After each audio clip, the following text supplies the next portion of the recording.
Meus amigos, vamos entrar na questão da Casa Nossa. Nós, Angola, estará a receber, portanto, penso eu, amanhã sábado, o presidente Lula. Emerson, que tipo de Lula vamos ver em Angola e quais impactos políticos poderão advir dessa visita para os dois países? Emerson. Bom, Lula já é um conhecido da nossa diplomacia, né? Um aliado da nossa, faz parte dos interesses da política externa angolana. O Brasil sempre esteve interligado, quer historicamente, economicamente, com o nosso país, mas estamos a ver um Lula que regressa ao poder, visita a África claramente com uma outra estratégia em carteira. Pelas informações que eu tive acesso, o Lula vem para assinar essencialmente 11 acordos bilaterais, acordos de cooperação, essencialmente em matérias ligadas ao ambiente, em matéria de proteção ambiental, matérias ligadas à saúde, investimentos em infraestrutura, agricultura, com algum foco na agricultura, principalmente pecuária, né? E também investimentos na área industrial, na indústria. Uhum. Então, não se sabe ao certo se são linhas de financiamento, se Lula vem apresentar serviços e matéria-prima provavelmente ou já transformada do Brasil, mas no final do dia são sempre acordos econômicos e nós sabemos que Angola e o Brasil sempre tiveram uma relação comercial muito forte. Mas agora, que impacto político isso tem? Bom, aqui temos dois lados. Vamos olhar primeiro para a perspectiva de Angola ou do próprio João Lourenço. O João Lourenço aqui vai ganhar um fôlego com a visita do Lula. Vai Por quê? aproveitar, desanuviar, vai Aham. aproveitar, esvaziar um bocadinho a popularidade do Lula, até porque o presidente João Lourenço vive um momento de popularidade por causa das políticas de austeridade que ele tem aplicado e o impacto dessas políticas macroeconômicas que não têm surtido muitos efeitos. Aliás, tem degradado um bocadinho mais a vida do pacato cidadão. E João Lourenço, meio que essa visita cai em boa hora, com um presidente que está a sofrer a iniciativa de destituição por parte dos partidos da oposição. Então, essa visita cai como uma luva de uma mão que precisa de mexer em certas ferramentas para evitar a própria destituição. Agora, para o Lula, temos que ver que o Lula, dessa vez que volta ao poder, vem com uma agenda muito clara e muito Uhum. voltada para a própria projeção do Brasil como um ator global relevante. E ele traz três bandeiras, essencialmente, nessa estratégia dele, né, que eu consigo notar assim. Primeiro, é o posicionamento do Lula como um mediador da guerra da Rússia e Ucrânia. Apresentou a proposta, criticou os parceiros norte-americanos e os europeus de tentarem financiar a guerra e de não moverem esforços suficientes para a paz na Ucrânia. Apresentou uma proposta de paz para ser mediador. Isso tudo de forma a catapultar claramente a imagem do Brasil como ator global relevante. Não que já não seja, né? O Brasil sempre teve uma postura neutra, até por isso é que dentro do protocolo da Assembleia Geral das Nações Unidas, o Brasil é sempre o primeiro país a falar. Depois seguem aquela linha cronológica, segundo a linha analfabética, né, dos países. Mas o Brasil sempre teve uma postura de neutralidade, então o Lula tem estado a procurar explorar isso cada vez mais, sentando com os dois lados, fez uma visita ao Xi Jinping, fez também uma visita ao Biden, então tem procurado aqui polos de conversação e que podem catapultar. E ele tem usado muito bem isso, de forma a ser, como podemos dizer, um mediador dos dois polos, mas também se posicionando como um ator relevante de um dos lados. E nós vimos isso com a expansão dos BRICS e o posicionamento que o Brasil teve nessa proposta de expansão dos membros. Inicialmente, o Brasil estava um pouco contra, estava cético quanto ao seu posicionamento e protagonismo dentro do próprio grupo, porque ele sabe que, à medida que vão entrando outros parceiros, ele pode perder uma certa influência, né? Tem aí países como a Arábia Saudita, os Emirados Árabes Unidos, que têm economia também pujante, isso assusta um bocadinho o Lula, né? Ele gosta de prestígio. Então, estava inicialmente com esse receio, mas claro, deu conta que assim ele vai expandindo também a sua política externa, vai conseguindo mais aliados que poderão futuramente votar a favor de um prêmio Nobel da Paz, que ele sonha, porque claramente que o Lula deve estar sonhando com uma coisa como essa. E aqui nós conseguimos dar conta que o Lula vem com um discurso um bocadinho mais moderado nesse sentido. Depois tem outras duas coisas. Segundo é o posicionamento de liderança global e porta-voz dos países emergentes. Lula aparece aqui como um sindicalista global, dizer, epa, eu sou a voz dos africanos, eu sou a voz dos pobres do Médio Oriente, eu sou a voz dos pobres da América Latina, eu me coloco aqui como aquele que vai conseguir estar na OCDE, vai conseguir estar no G20, mas também consegue sentar nos BRICS e com aqueles todos os países periféricos. Eu consigo visitar a África, sou bem recebido, consigo proferir discursos na cúpula dos BRICS, parafraseando Thomas Sankara, né? Isso foi um piscar de olhos para os países africanos, mostrando claramente que ele tem alguma familiaridade, né, com essas lideranças assim um bocadinho mais à esquerda. Então Lula começa a aparecer aqui de facto de uma forma muito inusitada, mas também se colocando muito bem geopoliticamente, falando, né, como um ator também possível de estar próximo, de conseguir partilhar alguma inquietação a nível continental, né, com ele. E por último, tem a ver com a liderança. Lula quer colocar o Brasil, e quer se colocar assim mesmo, né? É normal também que isso aconteça, como um líder global de defesa e proteção ambiental.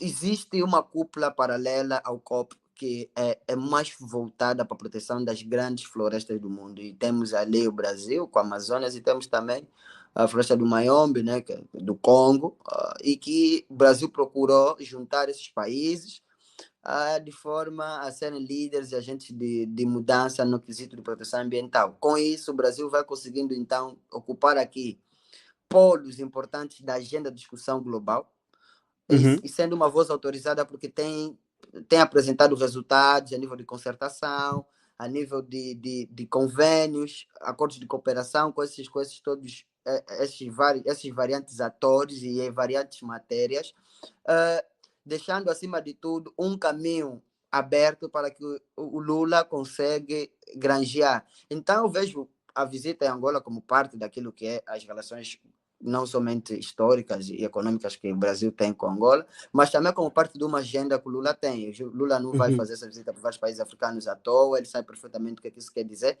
e abre aqui uma hipótese de que provavelmente Lula esperava ou espera que Angola venha se aliar aos BRICS. Né? Sabemos que Angola também tem potencialidade regional. Quer queiramos ou não, Angola tem uma certa influência a nível da África Austral e também dos Grandes Lagos, no processo de arquitetura de pacificação do Congo, da região própria dos Grandes Lagos. Já foi membro rotativo do Conselho de Segurança 2 vezes. Então, é um país que é apetecível, né? Dentro dessa esfera diplomática e geopolítica. Agora, as questões econômicas e políticas são sempre discutíveis, até porque os requisitos dos países que estão no BRICS é tudo menos democracia, né? Basta ver o elenco que está lá. Mas eu acho que aqui vai ser um bocadinho de win-win. João Lourenço vai ganhar muito com essa visita. Lula é super popular em Angola, tem uma capacidade de dialogar com várias franjas e acredito que João Lourenço vai sair daqui um bocadinho mais folgado. Mais folgado. José Gama, qual é o teu parecer em função a esta que diz o Emerson de que Lula vai trazer um gás positivo para João Lourenço, vai tentar, João Lourenço vai conseguir recuperar alguma percentagem da sua popularidade que é muito baixa? E também aproveito a segunda pergunta, é a seguinte: Lula traz vantagens para Angola e que lições Angola deve aproveitar e tirar de Lula com a sua presença no nosso país? Bom, o que é que João Lourenço ganha com isso? João Lourenço está a viver um processo, um momento de impeachment. Em menos de um ano de poder, tem a sua liderança contestada, está a viver uma crise, ou melhor, o país está a viver uma crise de liderança, e ao receber um líder como Lula, que faz parte da fundação dos BRICS, que é a maior economia, um país que é a maior economia da América do Sul, uma das maiores economias também do mundo. Isto eleva também que ajuda também o João Lourenço a ficar um pouco desafogado. As pessoas vão se distraindo com esta visita, deixa um pouco o João Lourenço em paz. O João Lourenço pode procurar também um pouco mais de legitimidade desta visita. As brigadas digitais do MPLA podem usar essa visita para dizer que o João Lourenço é uma figura de prestígio, que está a ser visitado até eu a receber visitas de líderes mundiais, de líderes das grandes potências, e que há necessidade de dar sequência desta ação externa que João Lourenço tem estado a levar a cabo. Ele pode capitalizar isto no plano interno, no plano doméstico também, para a sua imagem. Aqui, como o Emerson já disse, Lula é um líder muito popular, carismático, e as pessoas gostam das suas políticas, mas também aqui Lula não traz nenhum valor democrático para emprestar a Angola. Ele vai falar ao Parlamento, é isso que estava na agenda. As pessoas gostariam de ver Lula a encorajar Angola a entrar ou a efetivar a sua eventual agenda de um Estado de Direito democrático, a incentivar Angola a abrir-se mais em termos de democratização, em termos da imprensa, em termos de como lidar com as ONGs, em termos de lidar também com os direitos humanos. Angola praticamente é um dos raros países que ainda tem a figura do preso político, não está na lei, mas há uma lei de ultraje à figura do presidente. Qualquer crítica que se faz ao presidente é interpretada como um ultraje. No fundo, isto produz uma figura com características de preso político, como temos aqui a Net Naara e tantos outros como o Tanais. Agora, qual é a vantagem que a viagem de Lula traz? Essa vantagem para João Lourenço, ajuda-lhe a cativar as atenções internacionais, e já que Lula vem com um batalhão de jornalistas, né, ajuda João Lourenço a ter proveito disso. Angola torna-se merecedora de alguma atenção brasileira, e esta atenção, por sua vez, expande-se para a América Latina. Lula vai ter a vantagem de que há relações comerciais antigas entre Angola e o Brasil. Angola manda para o Brasil ou exporta para o Brasil alguns produtos também do ramo da mineração, produtos derivados do petróleo. Angola também exporta para o Brasil ainda algumas carnes, e é um ganho que o Lula também pode, ou melhor, que tem, né? E ele está a tentar restabelecer as ligações com alguns países de África, já que o seu antecessor quase que não viajava, quase que não prestava atenção à África. Então Lula está a fazer aqui correções daquilo que foram as lacunas do antigo presidente Bolsonaro. Então, ele com isso, qual é o ganho que tem? Quando chegar à sua terra, no seu partido, vai poder usar esses exemplos para mostrar que está a fazer uma coisa diferente em relação ao seu antecessor. O Brasil tem uma política que é do Sul-Sul, que foi implementada por Lula no passado, que era de ajudar a desenvolver os países do hemisfério aqui sul, e Bolsonaro entrou para o poder, paralisou, e Lula vem aqui retomar. Então, ele procura trazer o Brasil para o seu lugar no plano externo, e o seu papel também de ajudar alguns países a se desenvolverem. E depois é um dos ganhos que o Lula tem com esta viagem. Com esta viagem. Agora, José Gama, segundo dizia o os 3 pontos que apresenta o Emerson, que Lula, portanto, tem estado a procurar, tem uma agenda, aquela de, portanto, penetrar no conflito Ucrânia-Rússia como um mediador, e isto também é a corrida que o Brasil tem estado a fazer para ganhar um lugar no, um lugar no Conselho de Segurança das Nações Unidas. Será que Lula vai conseguir ganhar digamos assim, este papel de mediador entre Rússia e Ucrânia, e isto também poderá influenciar para uma cadeira junto do Conselho de Segurança das Nações Unidas, a futura configuração que se poderá realizar no Conselho de Segurança das Nações Unidas.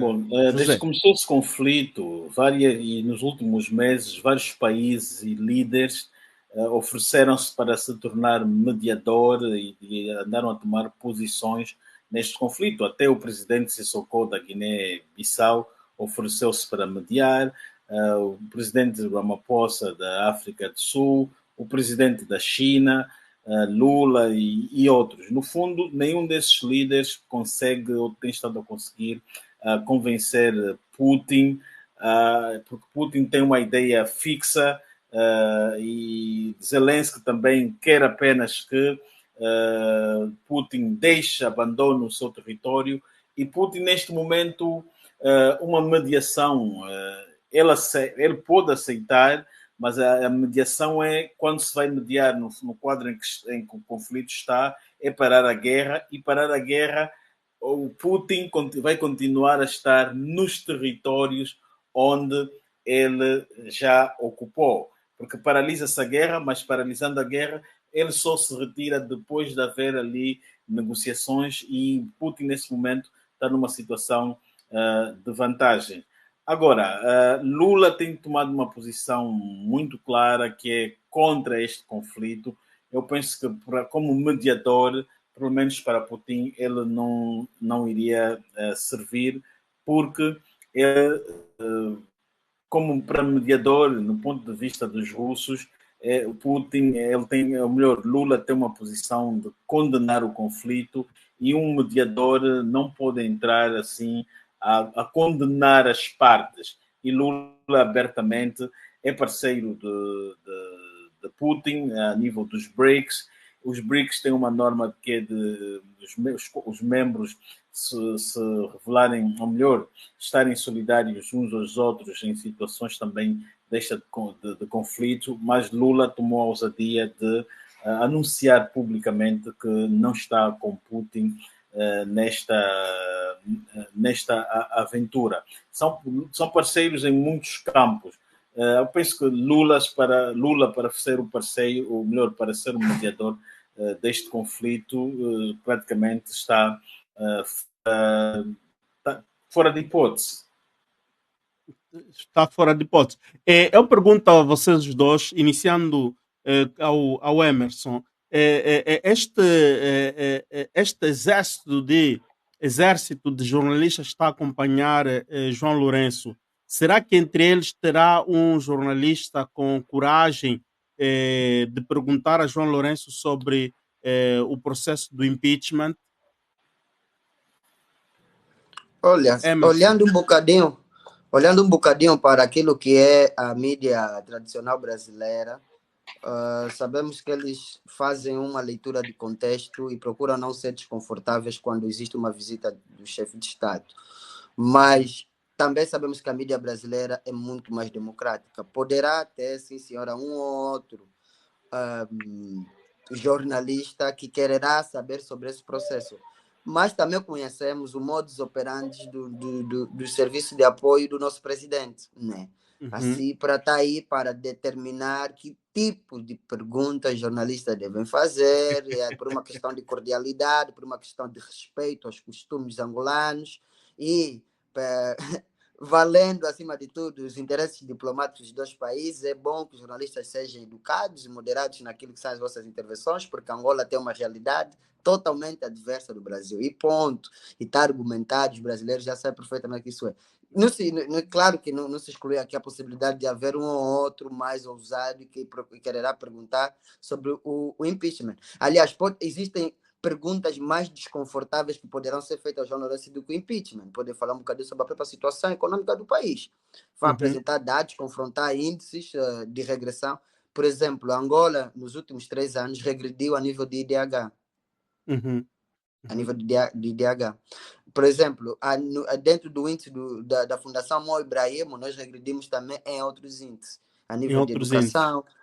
Sim, então quer dizer, existem outras perguntas menos desconfortáveis para o João Lourenço e o impeachment penso que vai se evitar ao máximo, mas nunca se sabe, né? Há jornalistas mais ousados, mas também conhecemos como é que é o modus operandi do nosso serviço de apoio e comunicação à imprensa do presidente. José Gama, qual é o teu parecer? Os jornalistas, quais brasileiros em particular, quais seriam mais ou menos, hipoteticamente, qual seria o interesse deles nas perguntas que iriam dirigir a João Lourenço? Eu penso que, no caso dos brasileiros, poucos se interessam pela política angolana, teriam mais interesse sobre questões económicas, questões provavelmente relacionadas à geopolítica, né? O impacto da Angola fora do país ou o impacto das políticas externas de Angola para com o Brasil, e não necessariamente sobre a nossa política doméstica, porque abordaria este tema um país ou um órgão de comunicação que tem estado a abordar, né? E daí dar sequência. Neste caso, por exemplo, uma agência lusa, os órgãos de comunicação social de Portugal, ou mesmo a Voz da América, que tem dado abertura ou atenção a este assunto da destituição. Por parte dos brasileiros, provavelmente isso tem estado a passar por despercebido, e também ninguém iria tentar ser deselegante com o presidente João Lourenço e a questionar isso. As pessoas sabem que Angola não é uma democracia normal, né? E não sendo, isto cria um desconforto ao líder angolano ao ser questionado sobre a sua destituição. Se fosse um país aberto, democrático, o presidente, ao colocarem a questão, explicaria, falaria normalmente, né? Explicaria que a decisão estaria nas mãos dos deputados, e se esses decidirem em nome do povo lhe tirar, ele respeitaria. Agora, no caso do João Lourenço, as pessoas sabem que é um líder que controla as instituições, controla os tribunais, controla o Parlamento por via da presidente Carolina Sequeira, controla a comunicação social. É um líder que a Constituição produz-lhe um fato em que ele faz tudo o que quiser. Portanto, não é um assunto que provavelmente temos a certeza que ninguém aí vai tocar. Mas também essa não seria uma pergunta para o presidente, seria uma pergunta para o presidente do Parlamento. Ela é que devia ser questionada como é que vai lidar com o assunto, se vai aceitar, se vai engavetar, se vai simular que o pedido da UNITA desapareceu ou prendeu, e também colocar uma questão ao presidente do Tribunal Constitucional, saber dela que no final como é que vai, se pensa agir ou atuar com uma certa isenção e independência, porque esse processo vai testar a independência destes órgãos do Parlamento e do Tribunal Constitucional, e também vai testar se o presidente João Lourenço respeita ou não a própria Constituição, e já deu aqui sinais que não está interessado em respeitar o artigo 129 que aborda sobre o processo de destituição do Presidente da República, porque o MPLA, que é liderado por João Lourenço, está a insinuar que este processo é um golpe de Estado. Uhum. Esta seria a última pergunta que eu quero vos colocar. Recentemente, numa das emissoras do Estado, vimos mais uma vez um dos comentadores, e cito mesmo o nome, não é um problema, o senhor David Mendes, mais uma vez diz que é uma palhaçada que a UNITA está a fazer, e não só, eu não sei, eu achei isso um paradoxo, quer dizer, ele próprio estava a morder a sua cauda quando ele diz o seguinte, que não é o grupo parlamentar da UNITA que tem a iniciativa, ou melhor, a iniciativa não é dos deputados, a iniciativa para a destituição, a iniciativa é do Parlamento. Eu não sei qual é o vosso entendimento. O que é o Parlamento, o que são os deputados? Os deputados fazem parte do Parlamento, a iniciativa é do Parlamento, mas como assim? Como é que a iniciativa tem que ser do Parlamento e não dos deputados? Podem tentar nos esclarecer aqui, não sei se vocês assistiram este programa da TV Zima, que estava o Paquice e o David Mendes, não é? A serem ali conduzidos pelo jornalista da TV Zimbo. Início mesmo contigo, José Gama. O que é que tu achas dessa colocação de David Mendes? Bom, eu vi de facto o David Mendes, ele dizia que a iniciativa, que no fundo o que é que, ou melhor, a interpretação a dar naquilo que o David Mendes falou e o que a lei diz, a iniciativa não é do grupo parlamentar, não é o grupo parlamentar, ou melhor, a proposta não é colocada em termos de grupo parlamentar, deve ser de um grupo de deputados. Por isso é que a UNITA fez aquela conferência ou cerimónia e colocou cada deputado a fazer a subscrição do documento, porque aquilo vai ser apresentado como uma iniciativa dos deputados. Poderiam também subscrever deputados do MPLA, e a UNITA até trouxe deputados também que não fazem parte da sua bancada parlamentar. Então, eles vão fazer, vai haver essa subscrição, depois vão remeter ao Parlamento, e a Presidente do Parlamento vai criar depois uma comissão eventual com caráter de urgência ou de prioritário, para depois remarcarem, ou melhor, produzirem um documento, um relatório sobre os argumentos para a destituição do Presidente, e depois aquilo vai para a votação, na qual terá de ter 2/3 dos votos dos deputados. Portanto, o que o David Mendes quis dizer, creio eu, é que a iniciativa é dos deputados. E é isto que a UNITA cumpriu. Agora, quanto à questão de ser palhaçada, eu acho que algo que está na lei nunca é palhaçada, mas entende-se o alcance. O alcance de David Mendes é dizer que isso pode não vir a dar nada, porque o MPLA é que tem a maioria no Parlamento e a maioria vai votar pela manutenção do poder do seu presidente. Mas temos aqui um cenário que já foi aqui analisado inúmeras vezes, que há um presidente que não está alinhado aos seus colegas do partido. E há muitos sinais aqui. Quando o MPLA vai para a rua fazer uma manifestação de apoio ao presidente, quer dizer que ele não está confiante no apoio do Parlamento. O assunto é do Parlamento e ele foi fazer uma manifestação de rua.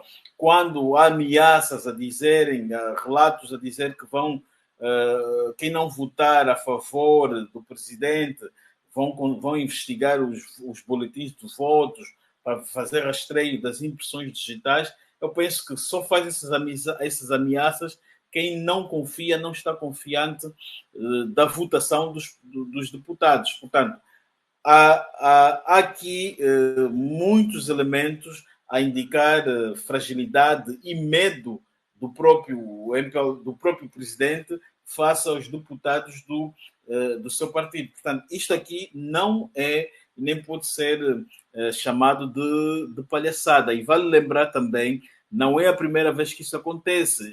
Nós tivemos as eleições de 2012 e em março do ano seguinte, 2013, a UNITA apresentou também um plano de destituição e de uma queixa-crime contra o presidente da República na altura, Eduardo dos Santos, mas apresentou junto à Procuradoria e esta dizia que ela não era o local certo porque ela se declarava incompetente para julgar o presidente da República e indicou a UNITA a ir se direcionar para o Parlamento, que é o sítio, que é o órgão que tem a competência para destituir o presidente. E desta vez a UNITA tem os números de deputados necessários e está no Parlamento. A UNITA fez aquilo, está a fazer o que a PGR em 2013 lhe aconselhou, está a fazer aquilo que depois das eleições o próprio MPLA lhe aconselhou, que é de lutar junto às instituições, que é de aceitar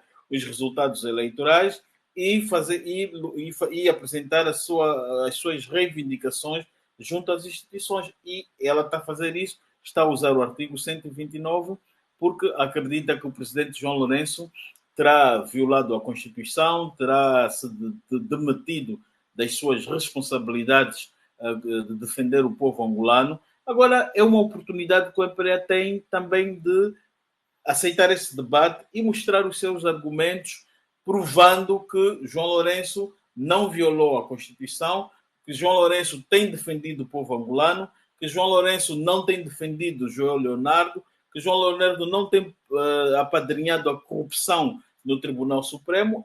É uma oportunidade que o MPLA tem de mostrar ao mundo. E com isto, o presidente João Lourenço até pode sair forte, e porque, no fundo, quem vai ganhar é a democracia. Portanto, isto aqui não pode ser chamado como palhaçada. Vai ser um ganho para a democracia angolana, este debate, que é a primeira vez na história de Angola que se está a debater a destituição de um presidente, e o presidente João Lourenço vai para a história do país como sendo o primeiro a inaugurar este artigo. Deveria se sentir também orgulhoso, que vai para o seu currículo. Emerson, que vai também para o seu currículo, isso é muito forte, é muito forte. Emerson, qual é o teu parecer acerca do colocamento de David Mendes? E acrescento, porque aqui José Gama diz que é o parlamento que destitui o presidente da República, e o David Mendes ali também dizia não é o parlamento que destitui, é o Tribunal Supremo. Portanto, Emerson, o que é que acrescentas nisso tudo? Eu acho que o José Gama já esclareceu. E também, durante o debate, também foi muito esclarecedor. O que o David Mendes tem estado a procurar fazer aqui é uma questão muito que é estudada na comunicação política. Né? Ele está a tentar excluir o alcance da iniciativa da UNITA, né? Deixando que as pessoas pensem que somente a Assembleia, os deputados do modo geral é que estão a fazer isso, e que não é um louro da UNITA, não é mérito da UNITA, é coisa do gênero. E foi muito desrespeitoso, como sempre, né? Eu evito sempre emitir opiniões sobre o David Mendes, porque não consigo sentir muita relevância no que ele fala. Ele está ungido de muitos sentimentos negativos para com a UNITA. E desconhece as suas motivações, e acho que até é um pouco tóxico ouvir e saber que temos um tipo de analista com essas qualidades na nossa televisão pública, mas eu prefiro sempre evitar de fazer comentários sobre David Mendes. Eu assisti o debate dele, Paquis, mas depois ainda confrontou o Paquis se estava a apoiar a UNITA ou não, coisa do gênero. Eu não sei quem tem estômago para aturar esse camarada em esta pública. Eu, individualmente, prefiro nem fazer comentários, nem dar ibope, como dizem os brasileiros, para David Mendes. Ok, muito obrigado. Só para ler aqui os dois últimos comentários dos nossos amigos. Impressões digitais no papel não colam. O contacto com o papel é a esferográfica. Se for digital, pode-se pôr luva ou tocar com um papel, ou seja, o que for. Estão apenas a fazer bluff. Depois tem a Rosa Virgílio, que diz: palhaçada é o papel que David Mendes faz de graça quando deveria estar a ganhar dinheiro no círculo. É muito engraçado isso aí. Bom, José Gama, as últimas considerações sobre aquilo que nós falamos, Prigozhin, crise da África Ocidental e presidente Lula. Começo consigo e aí vamos terminar com com Emerson e vamos concluir a nossa live. Bom, conclusão, já não há dúvida nenhuma que Prigozhin terá sido morto. E há pouco tempo, um porta-voz do Pentágono também fez uma declaração, diz que não tinham informações, mas que eles acreditam que Prigozhin foi vítima de um atentado. O Prigozhin é o líder do grupo Wagner. O grupo Wagner fica órfão do seu líder. Há aqui uma manifestação de russos a residirem na Ucrânia. Parece-me que são ex-desertores ou desertores, e a fazerem um apelo ao Wagner, aconselhando-lhes que devem voltar aí, ou melhor, a se juntarem aos ucranianos, ou então seguirem aqueles 200 quilómetros até Moscovo para derrubar o presidente Putin. Tivemos aqui também a analisar a questão do presidente Lula. Lula esteve na África do Sul assistir à reunião dos BRICS. Os BRICS é uma organização, um bloco não de integração, mas um bloco econômico, na qual Angola, creio que em 2018 o presidente Lourenço manifestou também interesse de aderir, de fazer parte. Já são 40 países a quererem fazer parte dos BRICS, e esta semana cerca de 6 terão já formalizado a sua entrada, e o Lula aí para Angola fala português, tem boas relações com Angola, pode ser um dos apoiantes principais do presidente João Lourenço ou de Angola para entrar neste bloco econômico que junta uma das principais economias do mundo, que junta as economias do globo que formam 40% do PIB.